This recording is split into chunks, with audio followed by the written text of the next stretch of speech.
Ladies and gentlemen, pay attention.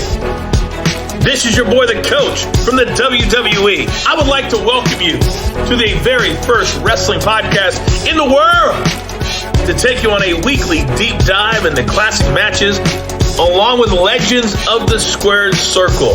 Enjoy the discussion. Enjoy the back and forth. There's so much to get into. Ladies and gentlemen, this is The Payoff.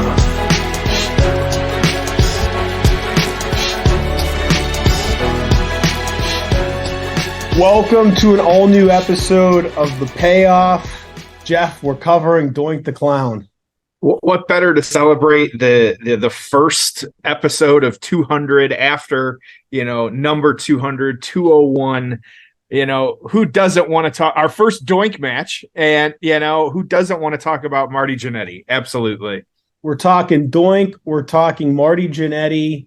We're in Poughkeepsie, New York, in what looks like a convention center. I mean, they're calling it a civic center, but I mean, it's it looks like the banquet hall attached to a hotel. That's what it looks like if you've looked at the picture of it. Yep. And here we are 30 years later, and the number 2 promotion in the United States is filling Wembley Stadium. Yep. They're selling out the Hudson Civic Center. Yeah. I mean, what's funny is like in 1993, keep in mind, Vince steroid trial, WCW's barely doing anything, WWF's, running high school gyms.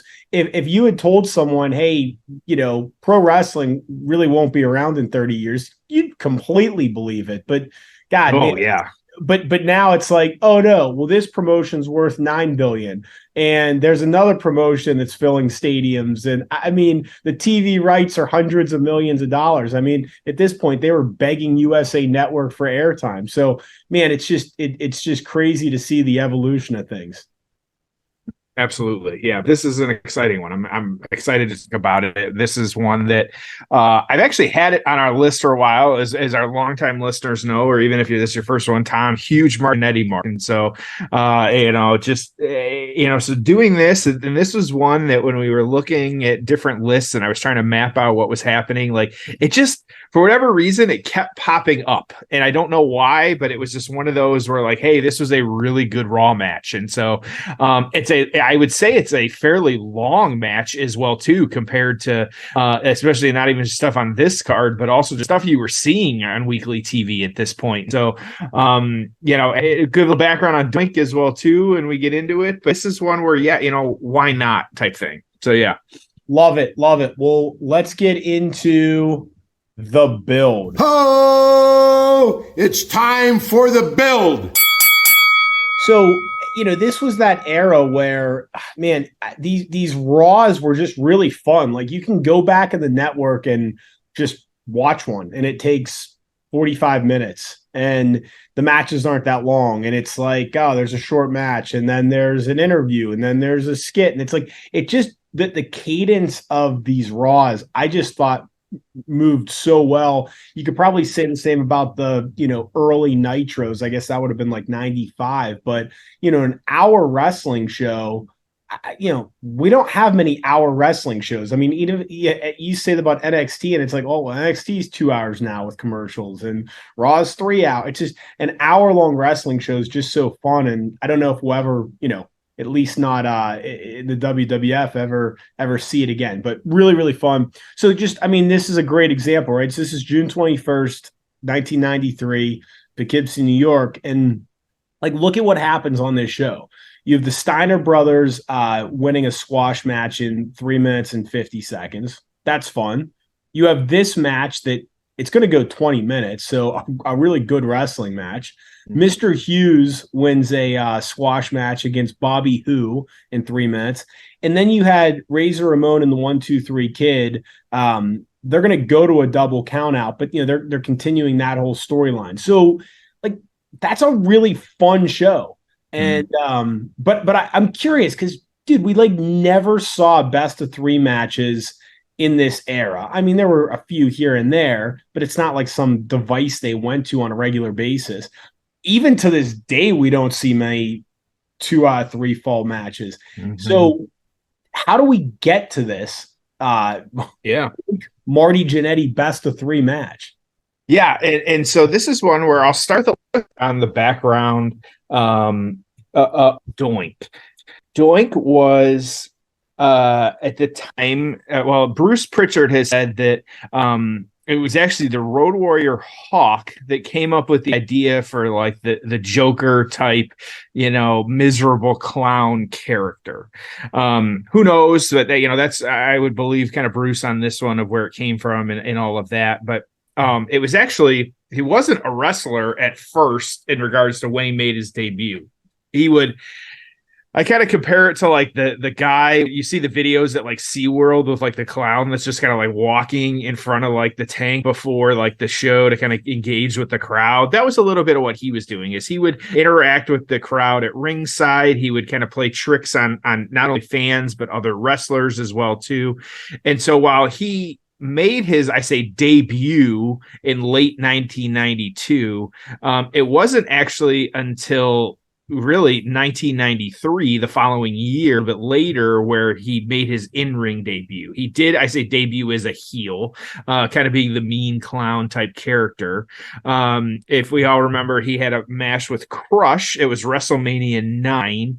You had the identical Doink as well too show up at that one from underneath the ring. Something to remember while we're watching this match. He also had a match against Bret Hart at SummerSlam in 1993. So there was things happening for him, but he was not obviously top of the card.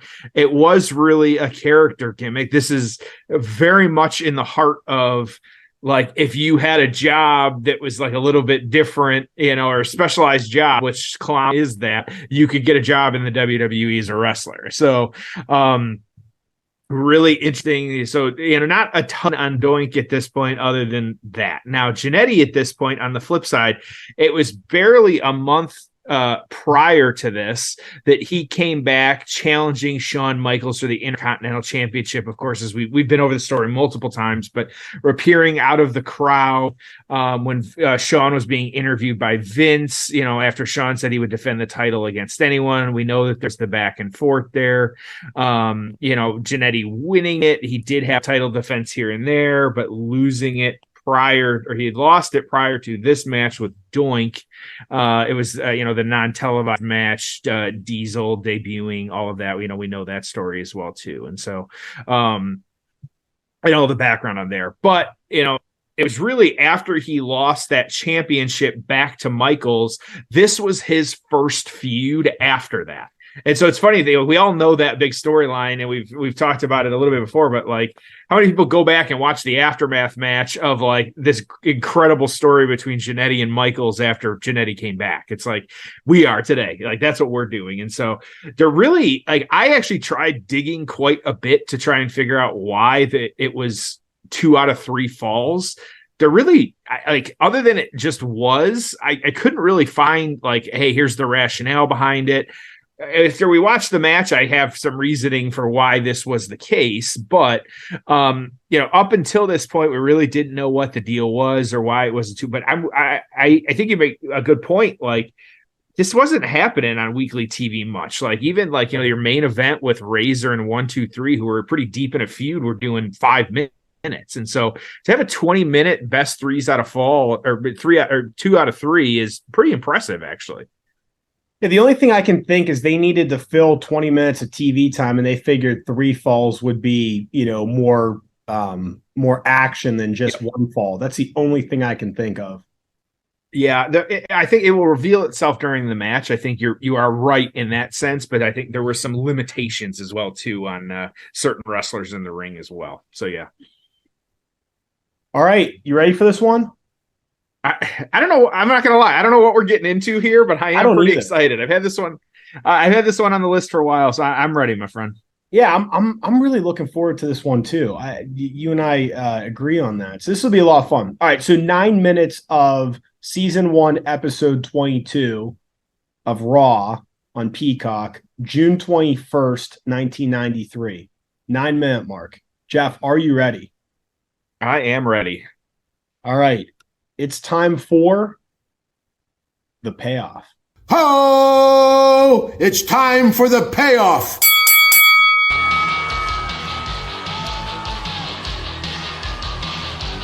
The music. Hell yeah.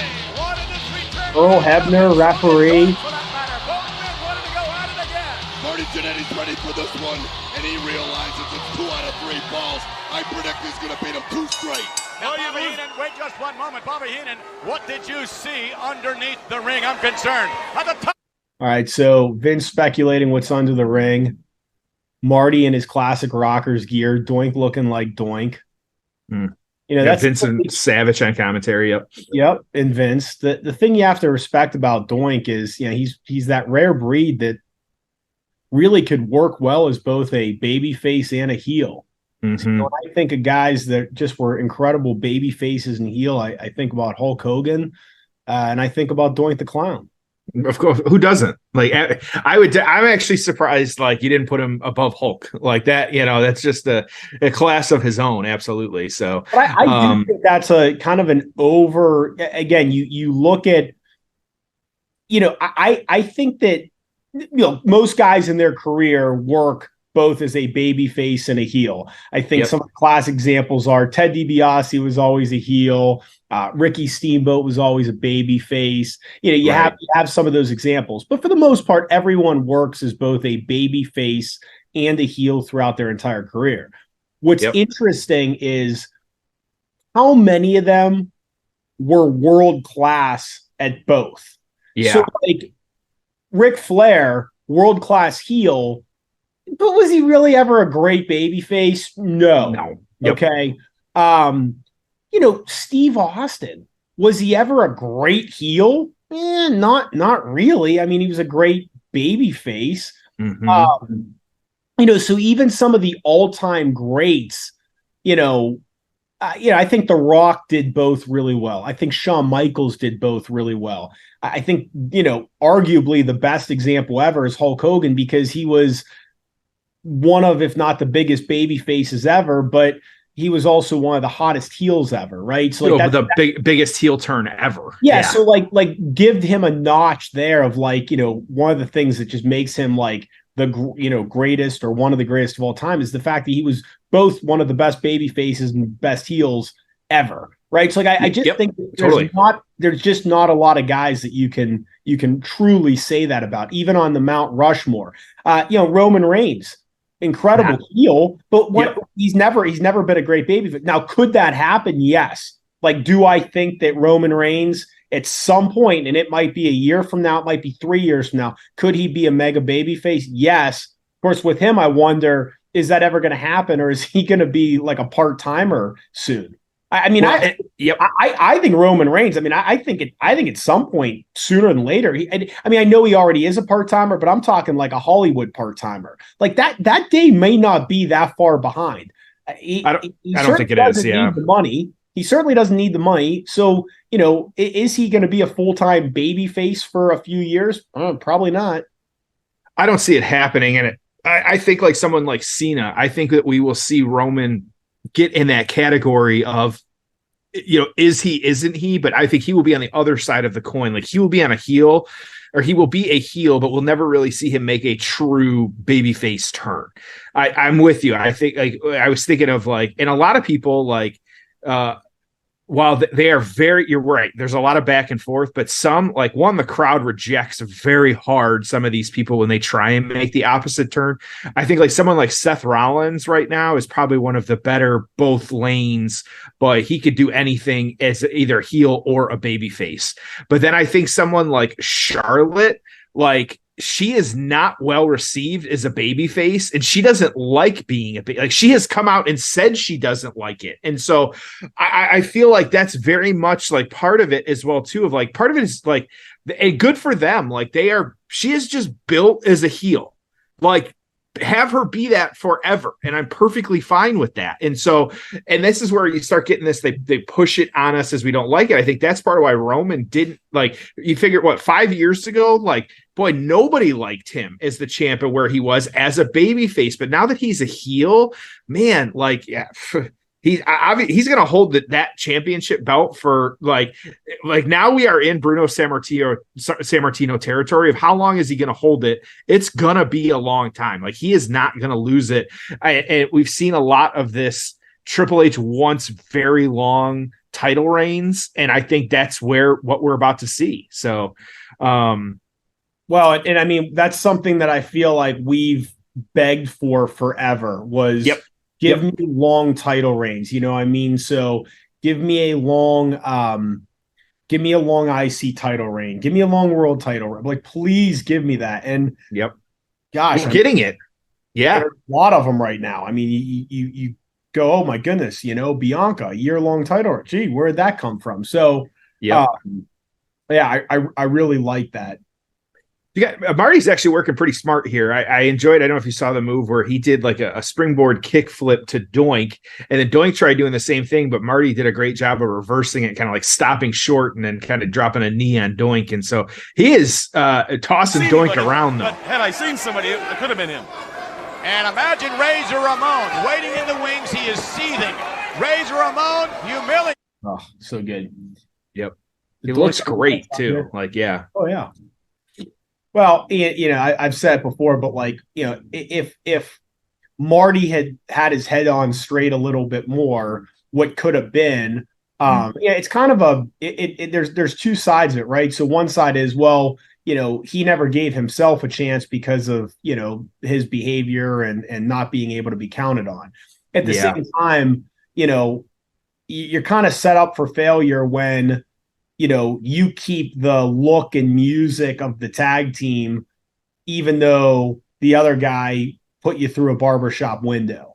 Yeah. So in other words, I mean, it just, he just always looked lesser than. It's like Sean's got the new music and the better look and the IC title and the manager, that's a much different package than, oh, this guy's going to come out to Rockers music and still wear his gear, even though his partner turned on him. It just, so it's interesting, like what could have been. But again, certainly not the strongest promo, but it would have been fun to see a little bit of a different packaging of Marty. What could they have done with him? What kind of gimmick could he have gotten? But it's not like they were cranking out great gimmicks at that point. Right. Yeah, exactly. exactly. So it looks like Doink's going for the whoopee cushion. Yep. Here we go. Up in the top. Oh, got it. You got him. Cover him. 1, 2. Yes. The first fall goes to Doink. First fall. Who would have thought? I guess horseback riding's out this weekend. And so, as a reminder, the whoopee cushion, I don't even know how to describe it, but you jump off the top rope and land on the guy's throat by sitting there. It's kind of an impressive move. It's like the bonsai drop almost. Like it got to hurt like hell. Like you can't stop your momentum on that, and so he's coming down with everything on Marty. So, but yeah, first fall to Doink on that one. So. All right, Doink up 1-0. Got to go 2-0. Yeah, you got to root for the underdog at this point. Like, yeah, I'd hope that Marty. So yeah, the knock on best of 3 matches is that there's the predictability of, hey, there's always going to be, one guy wins one, the other guy wins the other. Yeah. Well, we've talked about this in the past, like the, total falls where it's like 6-7 or, anymore. It's these huge numbers. Like you don't get the Brett Shawn 1-0 in overtime anymore. I'm with you. Like, yeah, either you're going for super big numbers or you're only getting this, like, you got to go to overtime and have it be a thing. And so it's really tough to play that out. So yeah, I like the gimmick, but how do you fix it? I don't know. Oh, Doink going to the top rope. I did not expect Doink. He's flying to the outside here. That was a double X handle. Yep. Unbelievable maneuver. Not only that, but he just stole my move. Yes, he did. Great line. Yeah, it's a very good line. So pulled up a list of best 2 of 3 fall matches in history. Oh, okay, cool. Number 1 is there's an Okada Omega match, June of 2018. Okay. Yep. We have Cole Gargano at NXT New York in 2019. That was really good. Yep, I remember that. Triple H and Steve Austin, No Way Out 2001. Okay. FTR and the Briscoes This was just July of 2022. Yep. That was a Ring of Honor match. Steamboat Flair in 89. Sheamus, Daniel Bryan in 2012. Danielson, Austin Aries, Ring of Honor in 2004. Benoit Angle at Judgment Day 2001. Guerrero Malenko on ECW TV. That would be a good one. The Benoit Jericho match at SummerSlam 2000. So, variety of them. I guess, what are your thoughts on the best of three concept? Yeah, like I said, I like it. I think it's one where, especially for, it's got to be used in the appropriate storytelling format. I think that this, I think like Hell in the Cell, like to just do a Hell in the Cell doesn't make a ton of sense. I think you got to find a way to like give stakes to it. Like this, like, okay, they had a little bit of a feud, but really like 2 out of 3 doesn't make a ton of sense. Like, I think that like how you can tell that story though is difficult because, okay, part of it is like, 50-50 booking, like, you're already setting it up to look like that's what you're trying to do. So that's difficult. Like if you need to have a match, or maybe they've had a long feud and you need some, something to demonstrate, hey, they're going to go all out and have a 30-minute 2 out of 3 falls and see what happens. I think that, that's one way to do it. But I think it's all the storytelling. I think that's the biggest thing of, Doink looking a little off. So how they kind of find that is, I think, the best way to approach this and how they're telling the story. So Doink, go ahead. I was going to say Doink is at this point, like, so didn't want to spoil it ahead of time. Doink is struggling at this point in the match. He's winded, you can tell. There's just a lot happening. Yes, indeed. Where he's moving a little slow, like even Jannetty kind of bumped him a little bit hard and he kind of stumbled a little bit. And so, yeah, Doink's just trying to really, like, I know he's selling here, but he's struggling. Oh, big super kick. He's out cold. One, will he get him? No, can't believe. That was actually a really good sell on the super kick. It was, yeah. He took about 4 steps back. Stumbled back. I just, that's kind of a lost art right now, is like just taking different types of bumps. Like not everybody needs to bump the same and every move needs to look the same. Like I like when guys take different types of bumps to the same move. Like so Marty on top. First drop. Fall 2, yep.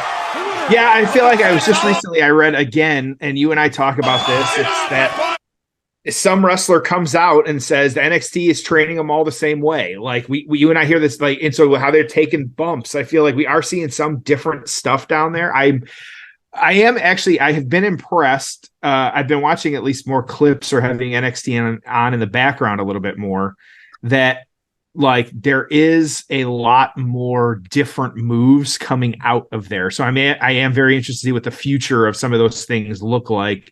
But at the same time, like, yeah, it is. And you and I've had this gripe too, like they're all being trained the same way. And so, a lot of it is always going to look very similar.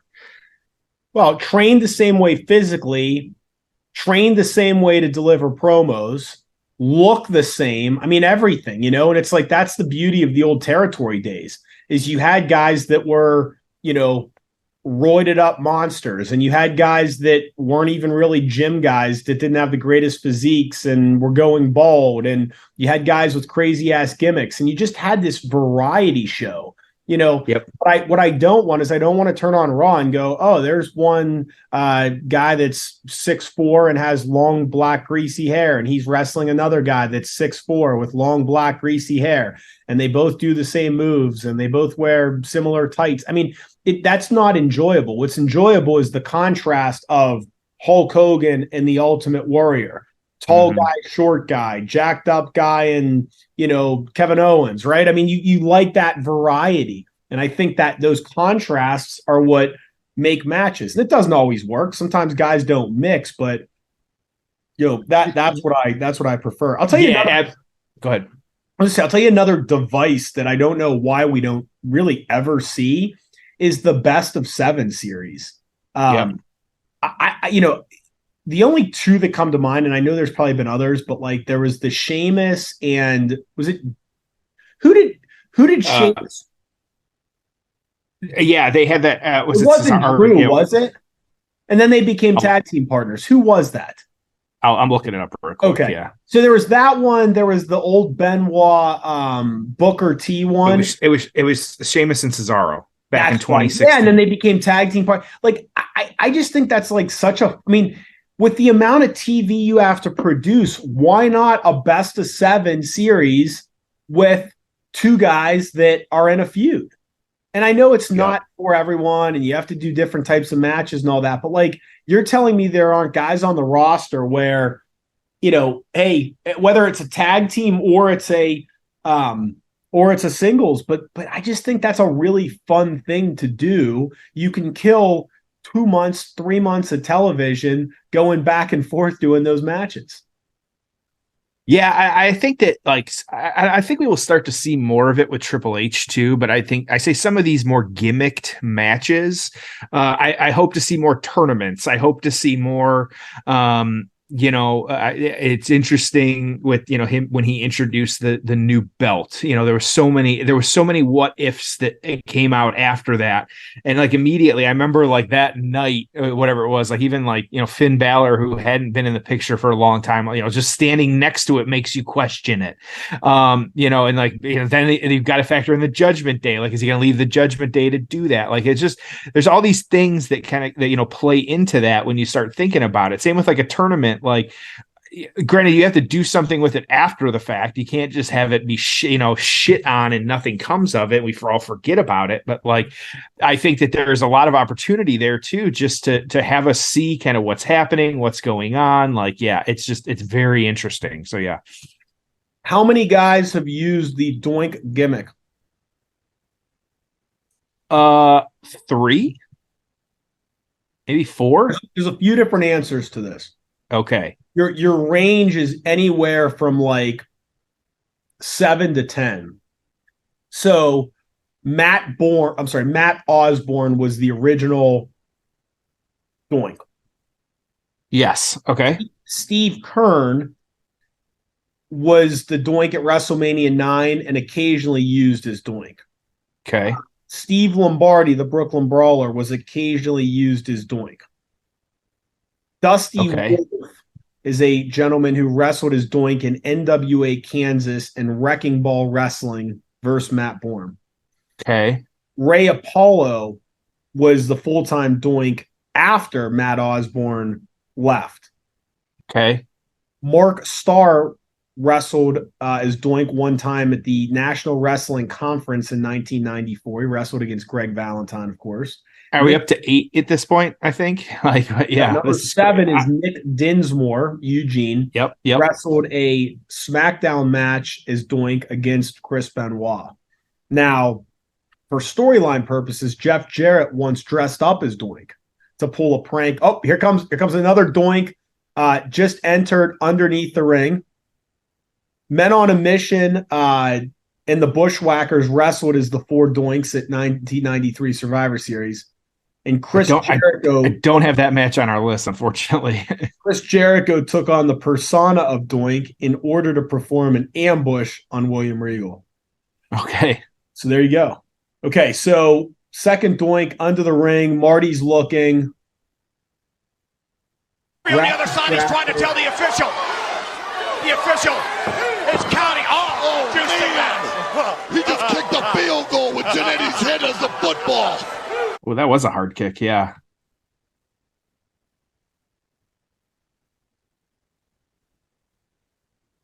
So yeah, if you couldn't tell at home, if you're not watching the match, there was a Doink switch at some point here as well too. Of a new Doink has taken over, and this is why I think they had to do the best 2 out of 3 is because the new Doink is still underneath the ring, correct? It's got to be that's got to be the Doink replacement. In the ring has no makeup on. Yes, so it's got to be the replacement. Okay, now he's going out of the ring. To the outside. I think Doink's whole momentum took him to the outside. He's just ducking and dodging right now.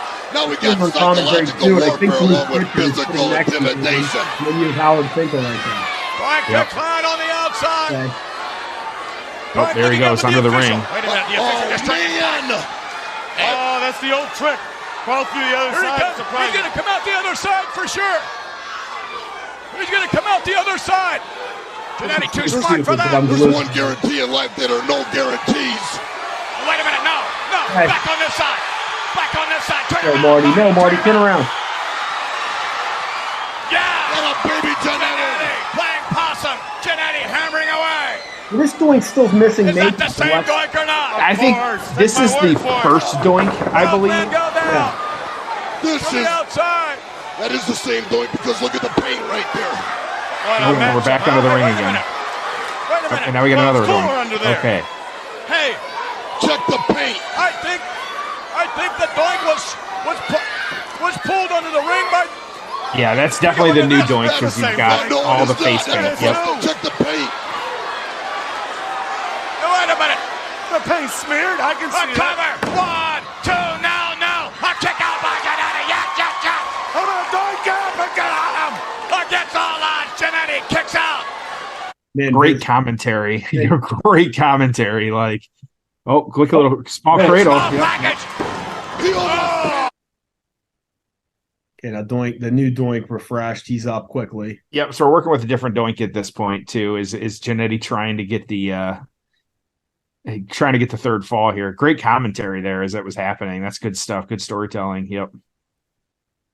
Doink was once the Allied Powers Wrestling Federation champion. Is that his only championship reign? He was also a International Wrestling Association United States heavyweight champion. Okay. No.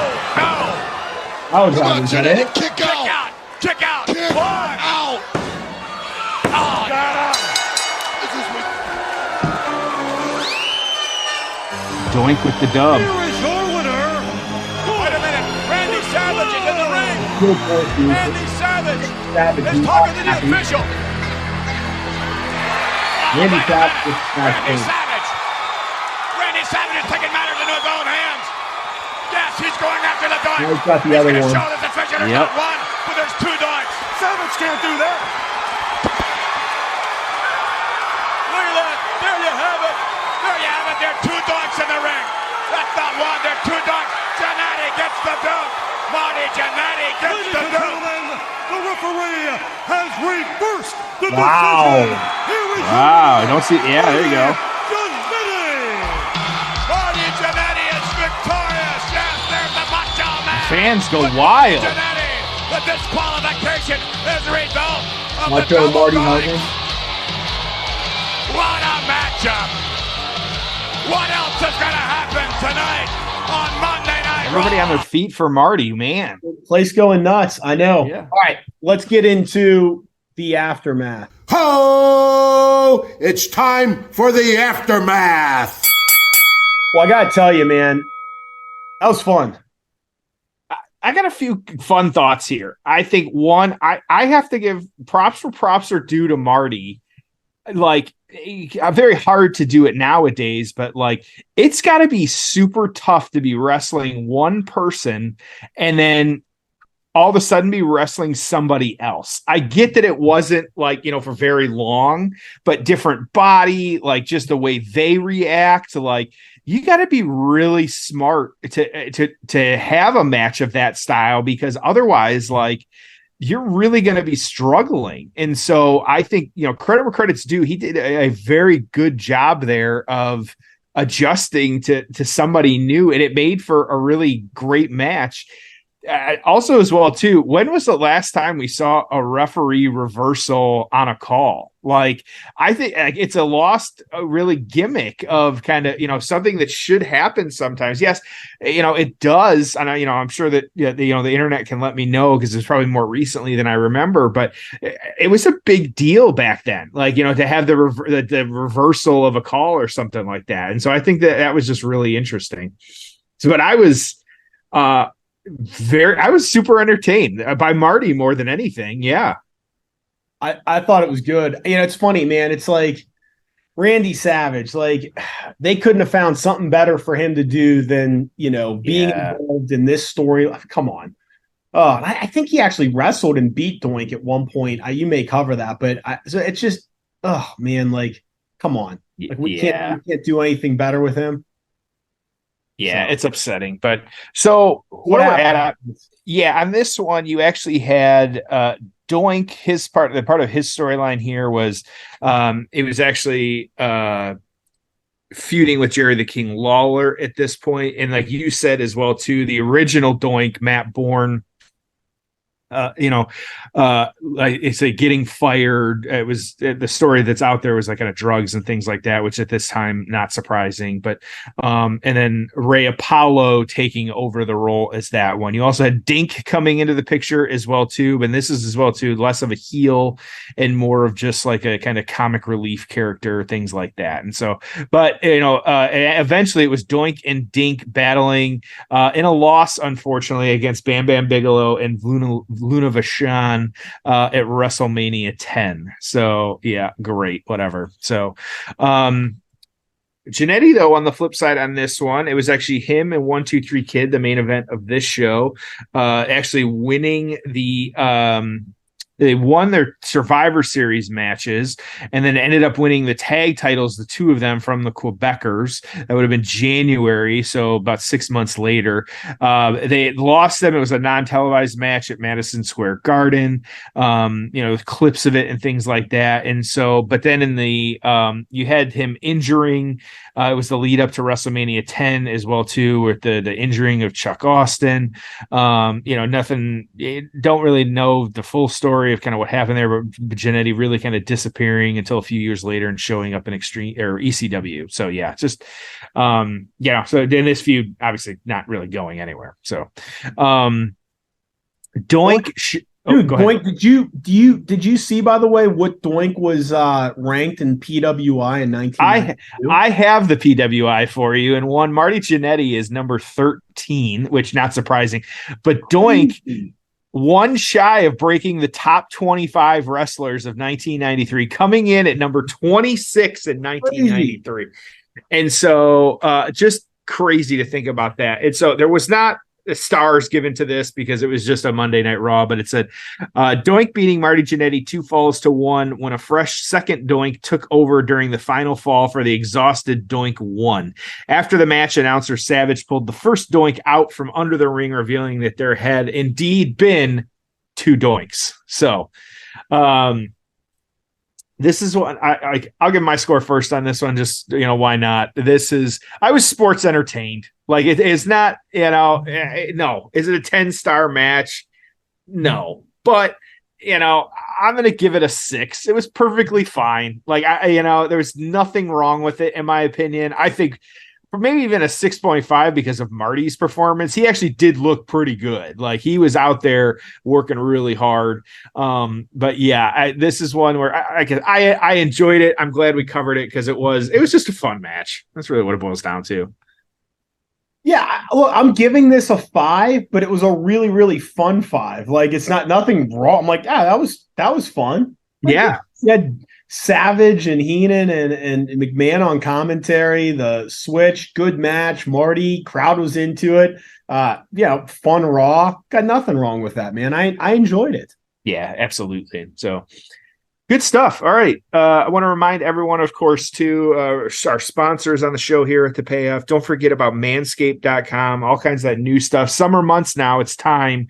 Look your best, got to clean yourself up, whatever you need, whether it's your balls, whether it's your face, whether it's just, who knows, like make sure that you're using our promo code. It's just Payoff, getting you 20% off, free shipping. Everything that you put in your cart, you're getting 20% off of free shipping. So make sure that you're using that. It's a little bit better than what you might get for just kind of entering your email and stuff like that. And then, of course, True Classic Tees, whatever you're looking for. Maybe you're looking for something to be a little bit cooler during the summer months. I always enjoy that as well, too.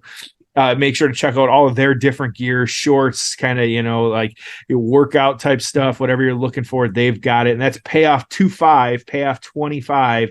TrueClassic.com. Make sure you're getting any of their great gear. So yeah. So Tom, let's I think you and I are leaving happy. Let's send all of our listeners home happy as well too. Yeah, this was fun, man. I enjoyed it. I hope you guys enjoyed it as well. Next week we have as the kids like to say, a real banger. Yes. KO, John Cena, Money in the Bank 2015. This was an awesome match, just an awesome feud, actually. Yep. I'm really looking forward to that one. So a lot of fun. Thank you for listening. We'll catch you next week on an all-new episode of The Payoff.